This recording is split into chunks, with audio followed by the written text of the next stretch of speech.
கர்த்தருடைய பரிசுத்த நாமத்திற்கு மகிமை உண்டாகட்டும். அருமையான அன்பு தேவ பிள்ளைகளே, பரிசுத்த ஆவியானவரின் அக்கினி ஊழியங்களின் சார்பாக உங்களுக்கு என்னுடைய அன்பின் வாழ்த்துக்களை தெரிவித்துக் கொள்கிறேன். இந்த நாளிலும் கூட ஒரு அருமையான வாக்குத்தத்தத்தின் மூலமாக உங்களை பலப்படுத்தும்படி, உங்களை ஆசீர்வதிக்கும்படி ஆண்டவர் இந்த நாளில் ஒரு அருமையான வார்த்தைகளின் மூலமாக உங்களோடு கூட அவர் பேச அவர் ஆயத்தமாக இருக்கிறார். நீங்க நல்லா இருப்பீங்கன்னு இயேசுவின் நாமத்தில் சொல்றேன். நீங்கள் உங்க குடும்ப ஆசீர்வாதமாக இருப்பீர்கள். ஒரு வசனத்தை உங்களுக்காக நான் வாசிக்கிறேன். வாசித்து அந்த வாக்குத்தத்தம் உங்கள் வாழ்க்கையில் மிகப்பெரிய ஒரு ஆசீர்வாதத்தை கொண்டு வரும் என்பதில் எந்த சந்தேகம் இல்லை. சங்கீதத்தின் புஸ்தகம் 93ஆம் சங்கீதத்தை நாம எல்லாரும் எடுத்துக்கொள்வோம். சங்கீதத்தின் புஸ்தகம் 93ஆம் சங்கீதம், அதுல 3வது வசனமும் 4வது வசனத்தையும் நான் படிக்கிறேன். நல்ல கவனமா கவனிங்க.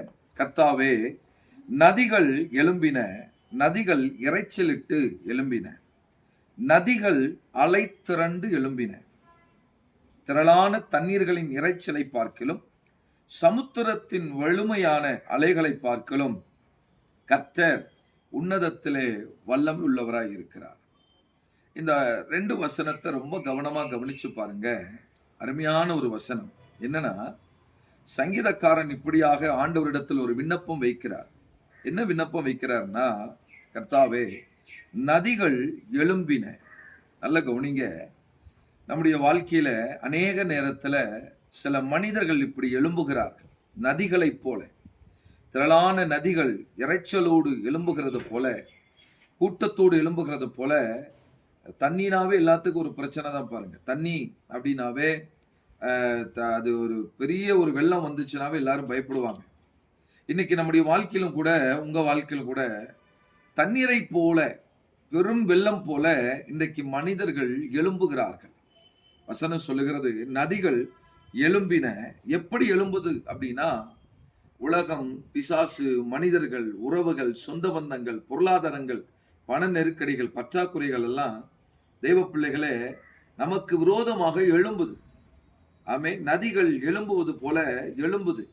எப்படி எழும்புதுன்னா, இரைச்சலோடு எழும்புது, பெரும் சத்தத்தோடு எழும்புது, பயமுறுத்துகிற மாதிரி, பதட்டப்பட வைக்கிற மாதிரி, ஒரு பயத்தை உண்டாக்கி, பதட்டத்தை உண்டாக்கி, பதற வைத்து, இரைச்சலோடு சத்தத்தோடு எழும்புது.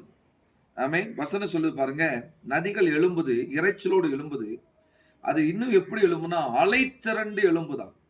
சிங்களா எழும்புச்சு, அடுத்து ஒரு சின்ன கூட்டமா எழும்புது, அடுத்து பெருங்கூட்டமா எழும்புது, அலை திரண்டு எழும்புது. தேவ பிள்ளைகளே, ஒருவேளை இந்த நாட்கள் உங்கள் வாழ்க்கையில மனிதர்கள் ஒருவேளை நதிகளை போல எழும்பலாம், இரைச்சலோடு எழும்பலாம், ஒருவேளை கூட்டம் கூடி அலை திரண்டு எழும்பலாம். உங்களுக்கு ஒரு நல்ல வார்த்தையை கர்த்தர் சொல்ல விரும்புகிறார்.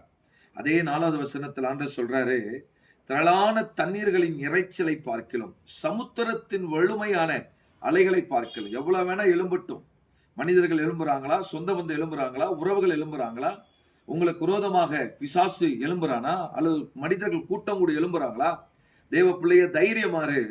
எவ்வளோ எழும்பினாலும், ஆமீன், எவ்வளோ எழும்பினாலும் திரளான தண்ணீர்களுடைய இரைச்சலை பார்க்கிலும், சமுத்திரனா கடல், கடலுடைய வலிமையான அலைகள்.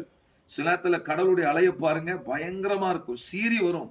அதே போல சீறி மனிதர்கள் பாம்பை போல சீறி வரலாம். அதை கண்டு பயப்படாதீங்க. ஏன்னா கர்த்தர் உன்னதத்துல வல்லமுள்ளவராய் இருக்கிறார். உன்னதத்தில் ஆண்டவர் மகத்துவமானவராக, வல்லமுள்ளவராக இருக்கிறார். கர்த்தர் உன்னதத்தில் வல்லமுள்ளவராக இருக்கிறபடினால எவ்வளவு பெரிய நதிகள் எழும்பினாலும், இரைச்சல் எழும்பினாலும், ஒண்ணு கூடி அலை திரண்டு எழும்பினாலும் பயப்படாதீங்க. ஆண்டவராகிய கர்த்தர் உன்னதத்தில் வல்லமுள்ளவராக இருக்கிறபடினால இந்த நாளில உனக்கு வல்லமையானதை செய்வார். ஏன் கலங்குறீங்க? ஏன் பயப்படுறீங்க? யாரை கண்டு பயப்படுறீங்க? வேதத்துல சவுல் தாவீதை துரத்தி தாவீதை அழிக்கணும்னு நினைச்சான். யோசேப்பினுடைய சகோதரர்கள் எல்லாருமே சேர்ந்து யோசேப்பை அழிக்கணும்னு நினைச்சாங்க.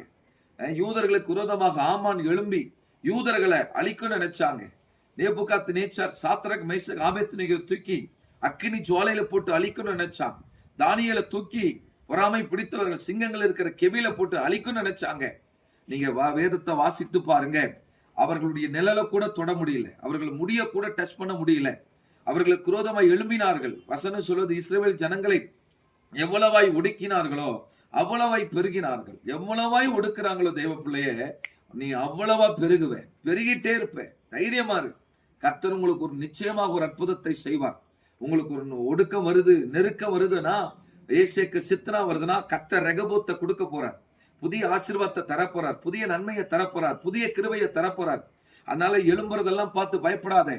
வலதுபுறத்துல எழும்புறாங்களா, இடதுபுறத்துல முன்னாடி பின்னாடி சுற்றிலும் சத்துருக்கள் எழும்புறாங்களா? தாவீது சொல்றான், கர்த்தாவே நான் எவ்வளவாய் நெருக்கப்படுகிறேன், எவ்வளவாய் நெருக்கப்படுறேன். எனக்கு விரோதமாய் சத்துருக்கள் எழும்பி இருக்கிறாங்க. கர்த்தாவே எழுந்தருளும். அவன் தாவீதினுடைய விண்ணப்பம் பாருங்க, ஜெபிக்கிறான், கதறான், கர்த்தாவே எழுந்தருளும், சத்துருக்கள் எனக்கு விரோதமாக பெருகி இருக்கிறார்கள். தாவீதினுடைய ஜெபத்திற்கு பதில் தந்த கர்த்தர் உங்களை உங்கள் சத்துருக்களுக்கு நீங்களாக்கி கர்த்தர் ரட்சிப்பார். தேவ பிள்ளையே, சத்துருக்களுக்கு மத்தியில தான் கர்த்தர் உனக்கு ஒரு பந்தை ஆயத்தப்படுத்தி உன் தலை எண்ணெயால் அபிஷேகம் பண்ணுவாரு. அவர்கள் மத்தியில தான் பார்த்து நிரம்பி வழியும். ஆமென். எழும்புறத பத்தி கவலைப்படாத, பேசுறத பத்தி கவலைப்படாத. கர்த்தர் உன்னதத்துல வல்லமுள்ளவராய் இருக்கிறார். அவர் எல்லாத்தையும் பார்த்துட்டு தான் இருக்கிறார்.